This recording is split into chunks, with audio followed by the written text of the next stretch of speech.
ये जो योग है भगवान कह रहे हैं, वैसे तो ये जन्मों जन्मों से चला आ रहा है। हम लोग ज़रूर भगवान की तरफ बहुत समय से बढ़ रहे होंगे, तभी अब ब्रह्म ज्ञान की क्लास में बैठे हैं। अब इस योग को लगाने के लिए भगवान ने कहा कि थोड़ी सी मेहनत इस जन्म में भी करनी है। दुनिया के काम तो जन्मों जन्मों की ये सब छूट गए, इस जन्म में भी चल ही रहे, कोई दिक्कत नहीं है। पर योग लगाने वाला काम, योग लगाना एक कहने में आता है, वैसे है अपने स्वरूप में आ जाना। अगर इसको प्रैक्टिकली हम देखें तो ये स्वयं में आ जाना ही योग है। और हम सब पहले से ही आत्मा हैं। योग सबको नित्य प्राप्त है। होता क्या है, हम संसार के चक्कर में आकर के इस योग को तो छोड़ देते हैं और भोग में लग जाते हैं, और भोग बन जाते हैं रोग। कल एक बुक में पढ़ रहे थे कि मेडिटेशन के लाभ क्या हैं, तो उन्होंने व्यावहारिक दृष्टि से कहा कि सबसे पहले तो जब मन एकाग्र होता है तो आदमी की वर्किंग कैपेसिटी बहुत ज़्यादा बढ़ जाती है। आप जो भी काम करते हैं, कारोबार करते हैं, बिजनेस सर्विस जो भी करते हैं, तो उसमें आपकी शक्ति बहुत बढ़ जाती है उस कार्य को करने में। घर का काम लोग करते हैं, थके से हो जाते हैं। सत्संग और ध्यान जब जीवन में होता है तो थकना क्या होता है तो आप भूल जाइए। हाँ, इसके साथ ठीक ठीक खाना और ठीक ठीक सोना ये भी ज़रूरी है। ठीक नींद नहीं लेंगे तो फिर तो थकान हो ही जाएगी। भोजन ठीक प्रकार से नहीं करेंगे तो भी थकान हो जाएगी। कम खाएंगे तो भी ठीक नहीं है। तो सारा बैलेंस जीवन में आता जाता है। कार्य करने की क्षमता बहुत बढ़ जाती है। फिर उन्होंने कहा नींद भी धीरे धीरे करके उतनी ज़रूरत नहीं रहती शरीर को। जब हम ध्यान करते रहते हैं तो उतनी ज़रूरत नहीं रहती जितनी पहले हम सोते थे। भोजन भी धीरे धीरे करके उतने ज़्यादा की आवश्यकता नहीं है जितना पहले खा जाते थे। अब पेट ही भर जाएगा, मन ही भर जाएगा। थोड़ा खाकर कहेंगे बस अब तो ठीक लग रहा है, अब और मन नहीं कर रहा। मतलब शरीर को ज़रूरत, पहले तो भोगी थे ना, हर चीज़ बहुत, हर चीज़ मात्रा में। कपड़े तो ज़्यादा, खाना तो ज़्यादा, पहनना तो ज़्यादा, पैसे तो ज़्यादा, अपनी पोस्ट तो ज़्यादा, सुख तो ज़्यादा, हर चीज़ ज़्यादा ज़्यादा ज़्यादा। और ज़्यादा मिलता नहीं था तो दुखी होते थे। जितना हम चाहते हैं उतना नहीं मिलता। आदमी को कभी भी आप देखिएगा, कोई आदमी सुखी क्यों नहीं है? क्योंकि जितना वो चाहता है उतना नहीं मिलता उसको, और जैसा वो चाहता है वैसा नहीं मिलता उसको, दुखी हो जाता है। तो जैसा मिले उसमें संतुष्ट। और जब ध्यान लगाते हैं, सत्संग में आते हैं, जीवन में हमारे ज्ञान होता है, तो देखिएगा फिर हमारी ज़रूरत भी कम होती जाती है। पैसा कम आए ज़्यादा आए वो तो सबके अपने भाग्य की बात है, मेहनत की बात है वो एक। पर ज़रूरत अंदर अगर देखेंगे तो आपको लगेगा अब बहुत की ज़रूरत नहीं है। आ रहा है तो ठीक है, आप जमा करिए, कुछ अच्छा काम करिए, उससे भले अपने लिए करिए, दूसरों के लिए करिए, लेकिन पहले से जीवन बहुत बेहतर हो जाता है। फिर ध्यान के द्वारा शरीर बहुत पुष्ट होता है, शरीर का स्वास्थ्य बहुत बेहतर होता चला जाता है। कई साधकों को देख रहे हैं कि जो ध्यान करते रहते हैं और जो सत्संग में आते रहते हैं, धीरे धीरे करके उनकी हेल्थ अच्छी होती जा रही है। हेल्थ, वेल्थ, प्रॉस्पेरिटी, खुशहाली, ये सब बढ़ती है सत्संग के द्वारा। हाँ, हम ज्ञान को ठीक उठाएं, ज्ञान को अपने मन से उल्ट पुल्ट ना उठा लें, ठीक उठाएं। ज्ञान का मतलब होता है चौतरफा विकास। जब हम वैराग्य की बात सुनते हैं तो मन तो थोड़ा सा वैसा हो जाता है, वैरागी सा। पर कोई बात नहीं, वैराग्य कोई बुरी चीज नहीं है, उसको ठीक से समझना चाहिए। वैराग्य का मतलब कुछ छोड़ना नहीं होता है, वैराग का मतलब होता है आसक्ति को काटना। और जब तक हमारी आसक्ति है संसार में, खुशहाली तो आ ही नहीं सकती, कोई सवाल ही नहीं है। आसक्ति का काम है रुलाने का। इच्छा, अहंकार, आसक्ति ये सब दुख के कारण है, रुलाते हैं। वैराग्य हमको सुखी करता है, मोह, आसक्ति, अहंकार को कम करता जाता है। योग से बहुत सारे फायदे हैं, और अगर स्पिरिचुअलिटी में देखें तो सबसे बड़ा फायदा है परमात्मा में स्थिति। जो हमारा वास्तविक स्वरूप है, जहाँ से हम आए थे, जहाँ हमें वापस जाना है, उसमें ही गुरु हमको स्थित कर देते हैं। गुरु के सानिध्य में योग लगता है। वैसे योग लगाने के लिए किसी की ज़रूरत नहीं है, सबको नित्य प्राप्त है, पर फिर भी मन इतना भटका हुआ होता है कि कोई मास्टर चाहिए जो हमारे मन को, जैसे बकरियां बिखर गई इधर उधर, तो डंडे से उनको बकरी वाला जो है हाँक करके लाता है वापिस। वो तो भाग जाती हैं इधर उधर, उनको समझ थोड़ी हमारा घर किधर है, जाना किधर है।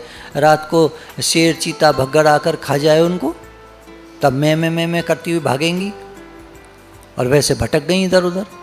ऐसी हालत हमारी होती है। मन को बिखेर दिया, इधर उधर भाग गया मन, अब रुलाता है, हम ही को दुखी करता है।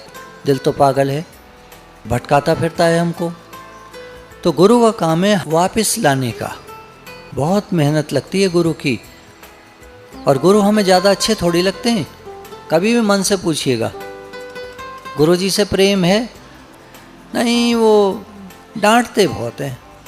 अच्छा तो फिर अच्छा चलो डांटते हैं, एक बात और क्या, दुनिया में कुछ करने ना दे मैं? अरे गुरु ने कब मना किया भाई? गुरु तो कहते हैं तुम अपना काम, बल्कि ज्ञान के बाद हर काम अच्छे से होने लगते हैं, आप देखिएगा। पर अच्छे से होने लगते हैं तो मन क्या करेगा? मन दोष देगा गुरु को। पहले मैं मन से चलता था अपने, अब कायदे से चलो। मैं क्या कोई गुलाम हूँ? कायदे से चलूँ हर वक्त? उल्टा उल्टा मन, देखिए उल्टा उल्टा पाठ पढ़ाता है। पुराना दुश्मन है ना। अब दुश्मन को हमने घर में रख लिया था मित्र समझ के, हमने इसको अपना मान लिया। अब जब गुरु मिलते हैं जीवन में तो ये दिखाते हैं कि तुम मन तुम्हारा दुश्मन है? मेरा मन दुश्मन है? अच्छा तो देखो, अब गुरु जी को दोष देने लगेगा वो, मेरे मन से ही उल्टा चलते हैं। अब सुबह जल्दी उठो। धीरे धीरे क्या करा इन्होंने? पहले तो सत्संग की आदत डाल दी, अब जल्दी कर दिया आधा घंटा और। अब आराम से उठते थे, अब और जल्दी उठो। अब ऐसा ना हो कहीं, अम्मा जी की बात बता रहे थे उस दिन 6 बजे अम्मा जी सत्संग कराते थे, अब धीरे धीरे कहीं 6 बजे का ना हो जाए। ये कौन बोल रहा है? देखिए ये कौन बोल रहा है? ये हम कभी नहीं बोल सकते, हम तो आत्मा हैं, हम सब एक ही आत्म तत्व हैं। ये गड़बड़ कौन करता है? जल्दी देर, अरे फर्क क्या पड़ता है? आप रखवा लीजिए, 11 बजे भी रखवा लीजिए, शाम को 4 भी रखवा लीजिए, रात को 9 भी रखवा लीजिए, हम तो बैठ ही जाएंगे।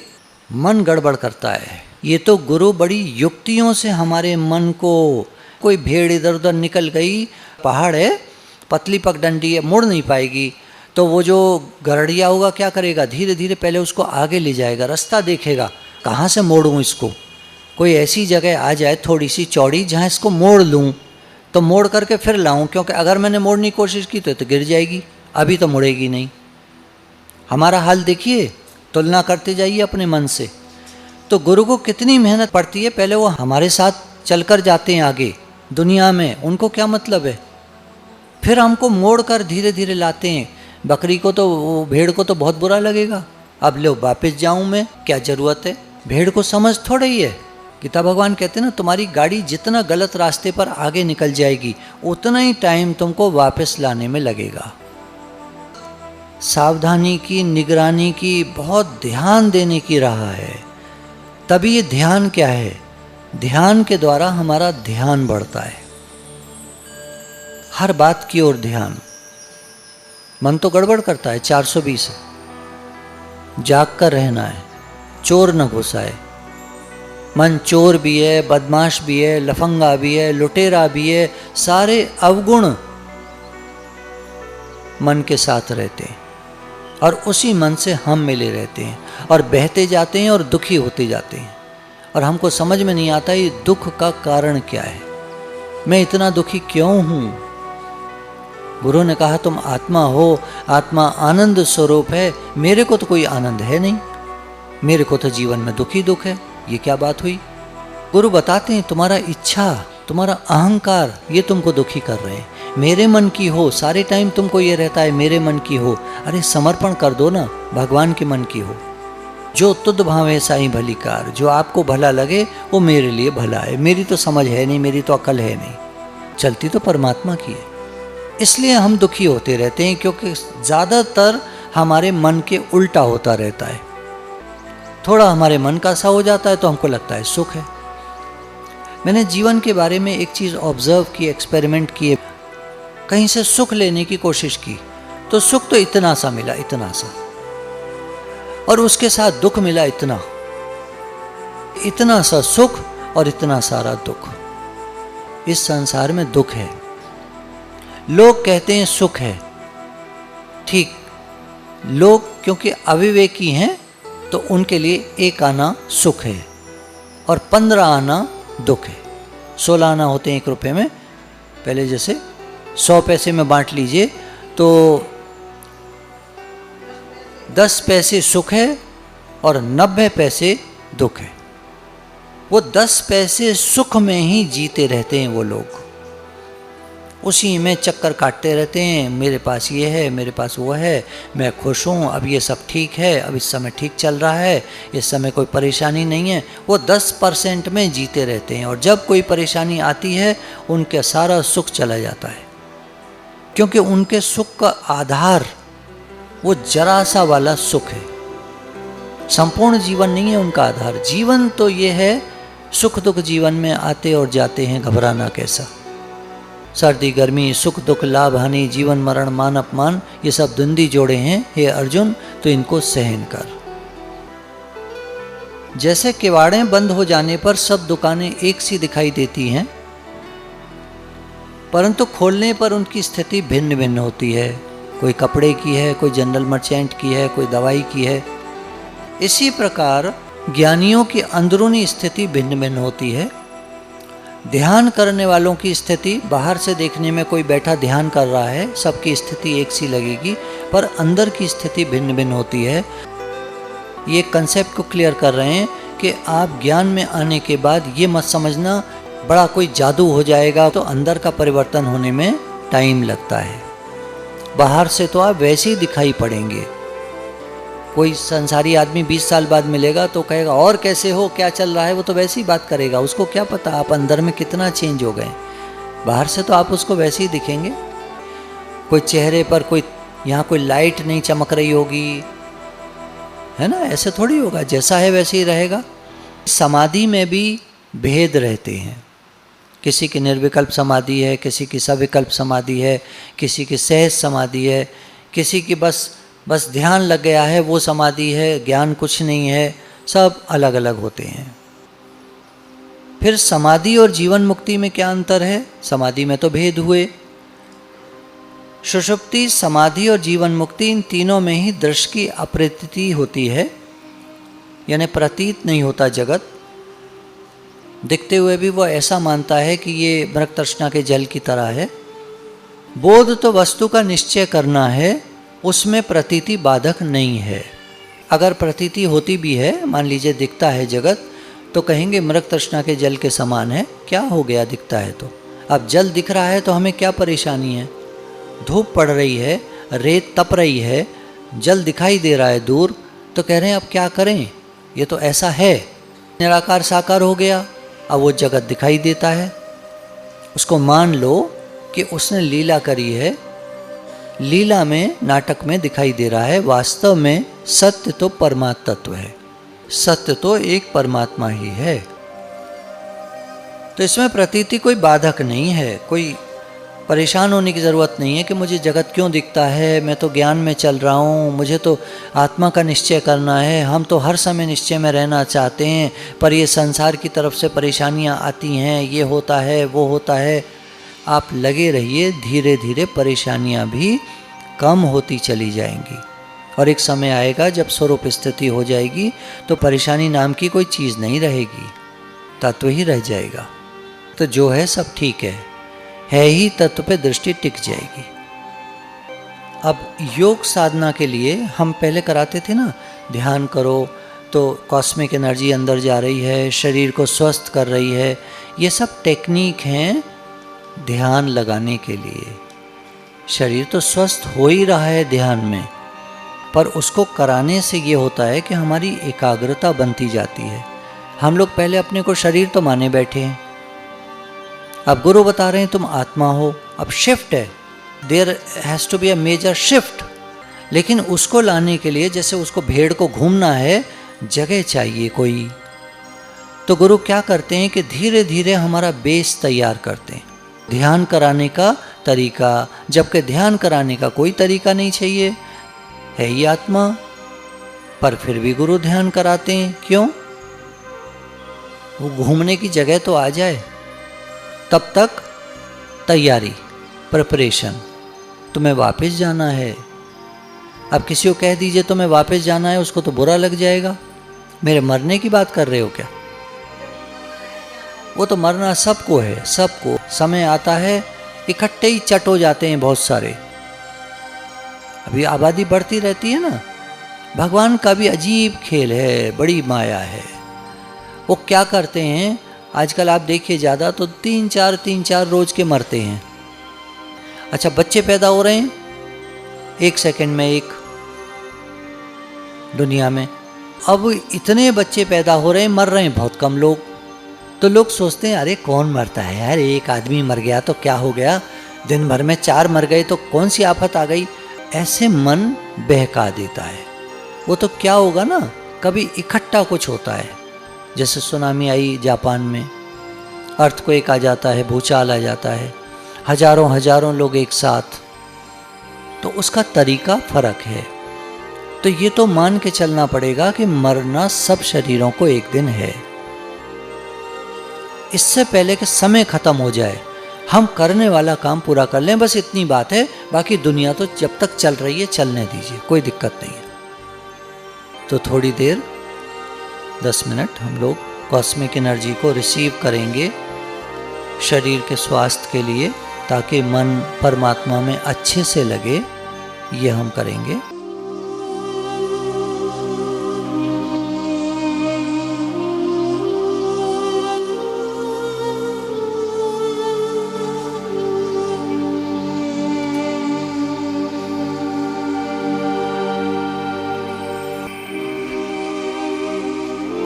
कॉस्मिक एनर्जी चारों तरफ हमारे मौजूद है,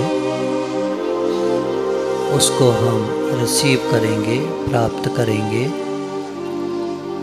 अपने ब्रह्मरंध्र से ऐसा अनुभव कीजिए कि वो एनर्जी अंदर आ रही है, शरीर में प्रवेश कर रही है और 72,000 नाड़ियों के द्वारा पूरे शरीर में फैल रही है।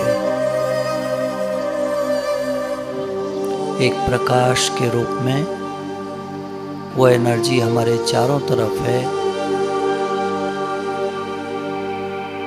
परमात्मा की शक्ति चारों तरफ हाज़िर हुज़ूर विद्यमान। ब्रह्मरंध्र से, सांस से शरीर में अंदर जा रही है और शरीर को शक्ति और पौष्टिकता प्रदान कर रही है। कोई भी रोग कहीं भी शरीर में है तो ऐसा फील कीजिए कि वो शक्ति वहाँ पर पहुँचकर उस रोग को ठीक कर रही है।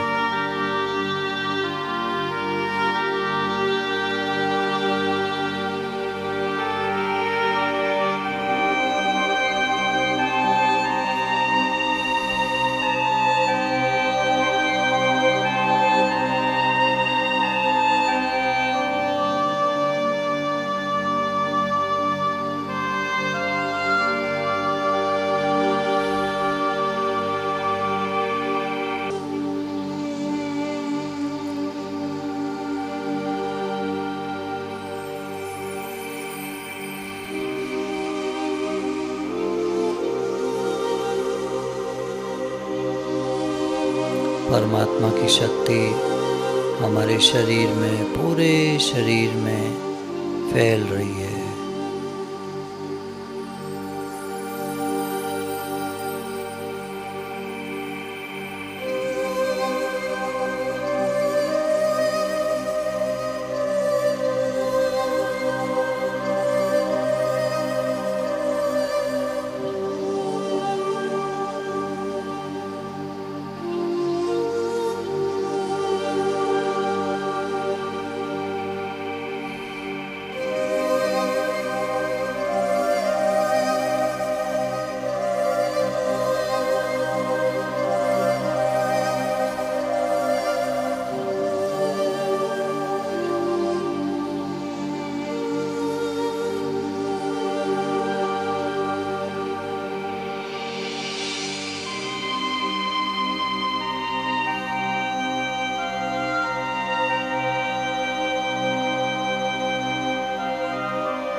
गुरु के अनंत शुक्राने हैं।